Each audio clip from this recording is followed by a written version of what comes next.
नमस्कार, vision IAS के news today के इस अंक में आप सभी का स्वागत है। इस अंक में हम आपके लिए लेकर आए हैं यूपीएससी परीक्षा की दृष्टि से महत्वपूर्ण कुछ अहम खबरें।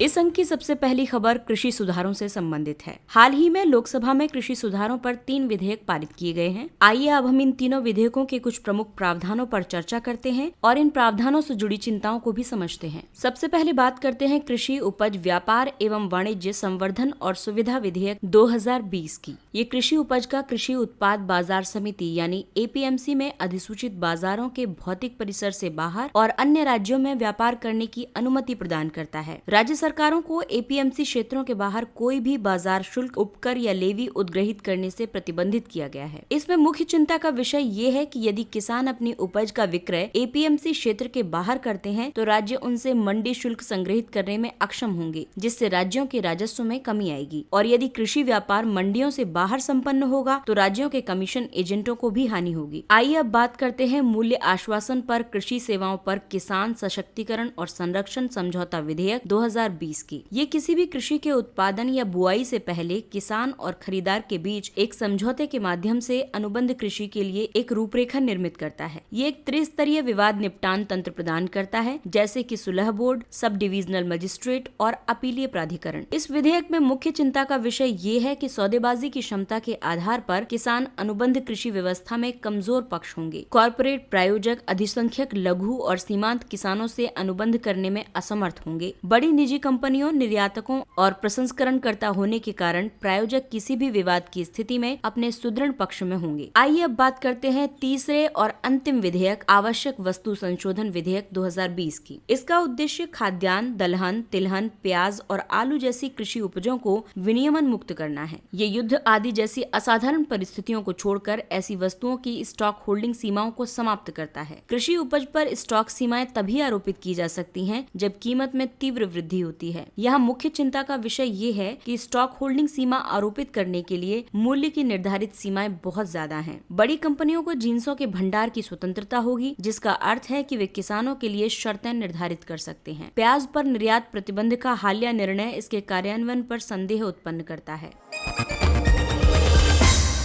अगली खबर पड़ोसी देश पाकिस्तान से संबंधित है। पाकिस्तान ने गिलगिट बाल्टिस्तान को सभी संवैधानिक अधिकार देकर पूर्ण प्रांत का दर्जा प्रदान करने की योजना बनाई है। वर्ष 2018 में पाकिस्तान सरकार ने गिलगिट बाल्टिस्तान यानी जीबी आदेश पारित किया था। इसका उद्देश्य गिलगिट बाल्टिस्तान को अपने 5वें प्रांत के रूप में शामिल करना और इसे पाकिस्तान के शेष संघीय ढांचे के साथ एकीकृत करना था।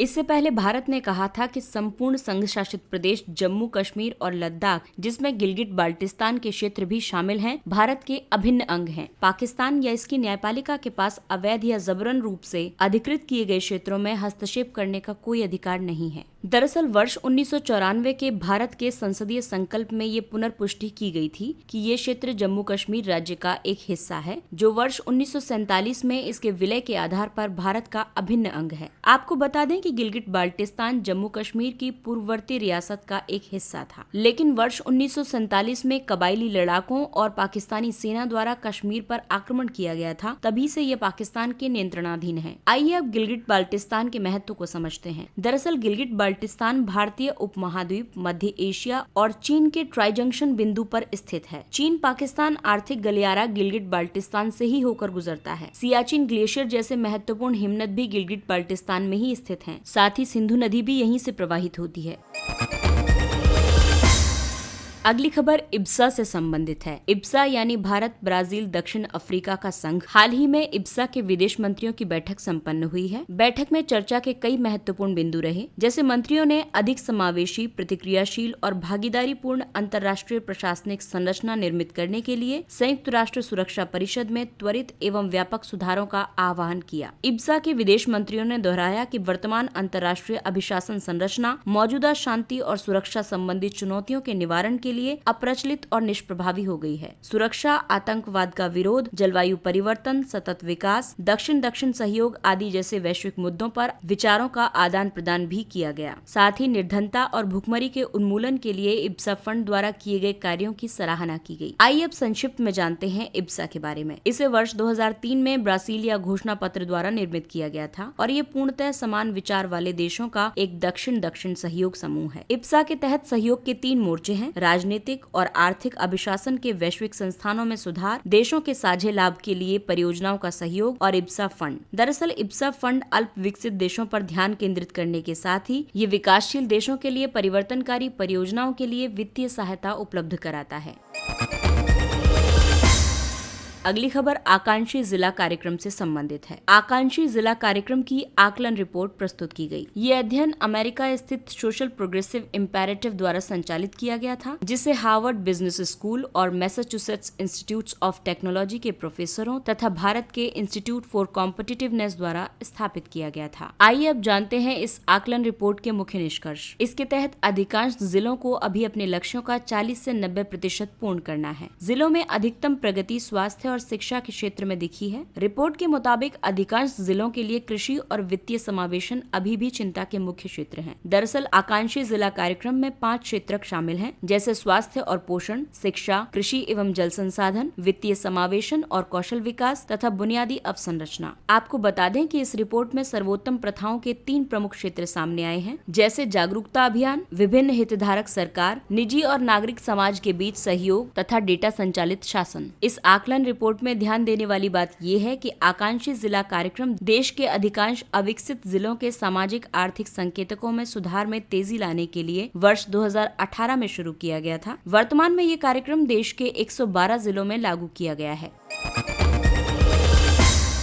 अगली खबर अंतरिक्ष क्षेत्र से संबंधित है। राज्यसभा को एक लिखित उत्तर में सरकार ने अंतरिक्ष गतिविधियों में अधिक निजी भागीदारी को अनुमति प्रदान करने के लिए हाल ही में आरंभ की गई विभिन्न पहलों को रेखांकित किया है। 500 से अधिक निजी कंपनियां हैं जो इसरो के साथ सामग्री आपूर्ति, मशीन निर्माण, इलेक्ट्रॉनिक संरचना, तंत्र विकास, एकीकरण आदि जैसे क्षेत्रों में भागीदार हैं। आइए अब आपको बताते हैं अंतरिक्ष में निजी क्षेत्र को शामिल करने के लिए आरंभ की गई पहलों के बारे में। भारतीय राष्ट्रीय अंतरिक्ष संवर्धन एवं प्राधिकरण केंद्र इन स्पेस का निर्माण किया गया है। ये निजी कंपनियों को भारतीय अंतरिक्ष अवसंरचना का उपयोग करने की अनुमति प्रदान करेगा और उन्हें प्रोत्साहनकारी नीतियों और एक अनुकूल विनियामक तंत्र के माध्यम से उनका सहयोग करेगा और उन्हें बढ़ावा देगा, साथ ही उनका मार्गदर्शन भी करेगा। New space India limited NSIL के लिए नई भूमिका निर्धारित की गई है, जिसमें प्रमोचन यानों का निर्माण, प्रक्षेपण सेवाएं प्रदान करना, उपग्रह निर्माण, अंतरिक्ष आधारित सेवाएं उपलब्ध कराना, प्रौद्योगिकी हस्तांतरण आदि शामिल होंगे। NSIL का उद्देश्य इसरो और निजी क्षेत्र के बीच व्याप्त अंतराल को समाप्त करना और इसरो प्रौद्योगिकियों को इन उद्योगों को अंतरित करना है। आइए अब जानते हैं सरकार के इस कदम से क्या लाभ होगा। इससे निजी क्षेत्रों की भागीदारी से अंतरिक्ष परिसंपत्तियों और गतिविधियों के सामाजिक आर्थिक उपयोग को बढ़ावा मिलेगा। इससे इसरो अनुसंधान और विकास गतिविधियों, नई प्रौद्योगिकियों, अन्वेषण मिशनों और मानव अंतरिक्ष उड़ान कार्यक्रम पर अधिक ध्यान केंद्रित करने में सक्षम होगा। इससे नौकरियों का सृजन होगा और वैश्विक प्रतिस्पर्धा में वृद्धि होगी।